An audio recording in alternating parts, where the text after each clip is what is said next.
चुनावी साल है, यूँ कहे तो चुनावी महीना है और लगातार प्रत्याशी जनसंपर्क कर रहे हैं और लोगों से मिल रहे हैं। आज हम प्राणपुर विधानसभा क्षेत्र के एक ऐसे शख्सियत से मिलाएंगे जो अपने परिचय के मोहताज नहीं, कहे तो इनके विरासत में राजनीति ही बची हुई है। हमारी मौजूदगी प्राणपुर विधानसभा क्षेत्र के आजमनगर में सैयद आलम साहब के साथ है, जिसको उर्फ पिंकू साहब से भी नाम से जाने जाते हैं। किस तरह की राजनीति रही कि हम जो अभी राजनीति परिवार बोले या राजनीतिक घर बोले क्यों कहें, आइए पूरी जानकारी हम पहले इनसे लेते हैं। सबसे पहले सर, पीडी न्यूज में आपका स्वागत है। आपका भी स्वागत समय है। देने के लिए बहुत बहुत धन्यवाद, आपका भी स्वागत है। सर, राजनीति में बहुत दिन से सक्रिय हैं सर। एक सवाल थी कि राजनीति में क्यों आए? राजनीति हमारे खून में है, मेरी विरासत में है। हमारे वालिद साहब 1990 में इंडिपेंडेंट के तौर पर पहली बार चुनाव जीते कदवा से, और चुनाव जीतने के बाद हम भी अपने वालिद के साथ लगातार कदम से कदम मिलाकर चलते रहे। मंशा राजनीति में आने की थी नहीं। जब हमारे वालिद साहब पटना में रहते थे या किसी और काम से कहीं बाहर रहते थे तो पब्लिक की यहाँ भीड़ लगी हुई रहती थी। आप समझ सकते हैं, कोई आदमी अगर इंडिपेंडेंट चुनाव जीत करके विधानसभा पहुँचता है तो जनता की कितनी उम्मीद और कितना भरोसा उन पर रहा होगा कि वो इंडिपेंडेंट चुनाव जीत के गए। जब वालिद साहब नहीं रहते थे, जो समाज के गरीब, शोषित, वंचित, दबा कुचला, बेसहारा, असहाय, कमज़ोर वर्ग के लोग घर पर आते थे। जब वालिद साहब नहीं रहते थे तो हम ही को कहते थे कि नहीं, आपको जो है थाना जाना होगा, ये मसला है, ये मामला है, ब्लॉक जाना होगा, मोटेशन का मामला है, पैसा मांग रहा है। तो जो जनता का जो दुख को जो देखते थे तो मुझसे रहा नहीं जाता था, बर्दाश्त नहीं होता था, और बार बार जनता कहती थी भी कि आपको जाना होगा। तो उसी कड़ी में हम हर जगह साथ में जाने लगे।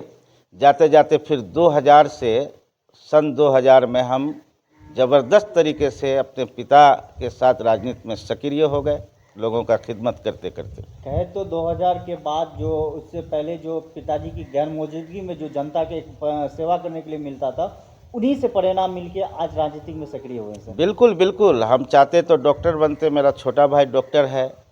हम चाहते तो और कुछ आगे बढ़ सकते थे, इंजीनियर बन सकते थे, कुछ बन सकते थे। सर, ऐसा माना जा रहा है कि आप प्राणपुर विधानसभा से टिकट की दावेदारी पेश करना चाह रहे हैं, जो कि अभी फिलहाल वर्तमान में आप आरजेडी के प्रत्याशी के रूप में एक दावेदारी पेश करना चाहते हैं। हम दावेदारी क्यों पेश नहीं करें? देखिए, आज तेजस्वी जी भी हैं तो लालू जी के विरासत में है ना, चिराग पासवान जी हैं तो अपने बाप के विरासत में है ना।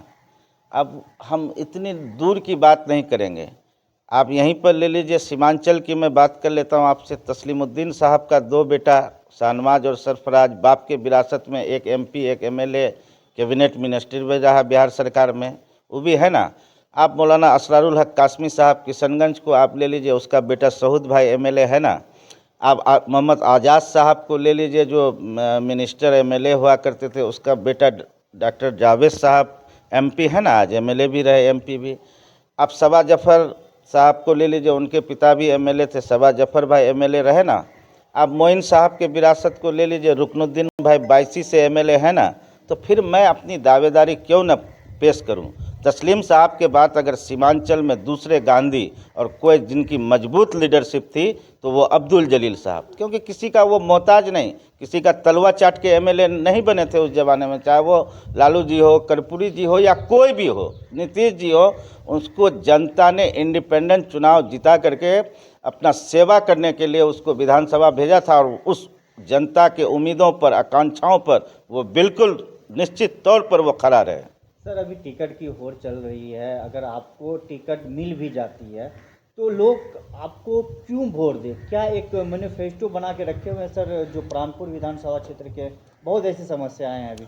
बहुत ऐसी समस्याएं हैं और जो भी चुनाव लोग लड़ते हैं तो कुछ न कुछ उसके दिमाग में चलता है अपने इलाके के विकास के लिए।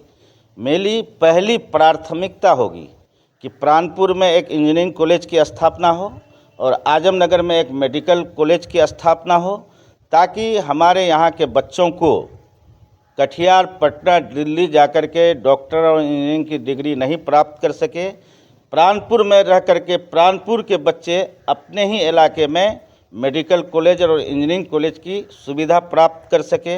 और भी न जाने कितनी समस्या हैं। अब मैं बता देता हूं आपको कि आप ब्लॉक में जाइए, थाना में जाइए तो करप्शन से भरा हुआ है। मैं शिक्षा की व्यवस्था को सुधारूंगा, मैं स्वास्थ्य की व्यवस्था को, जो दयनीय और लचर पड़ी हुई व्यवस्था है, और ख़ास करके करप्शन को, हम मेरे वालिद ने भी करप्शन को बर्दाश्त नहीं किया और मैं भी उसी खून से लिपटा हुआ उनका पुत्र हूं। मैं भी किसी भी कीमत पर या तो करप्शन को मिटाऊंगा या खुद मिट जाऊंगा, यही होगा। सर, विवाह है, अगर विवाह के लिए क्या सोच रखते हैं, किस तरह से विवाह को लिए काम कर, क्योंकि इसको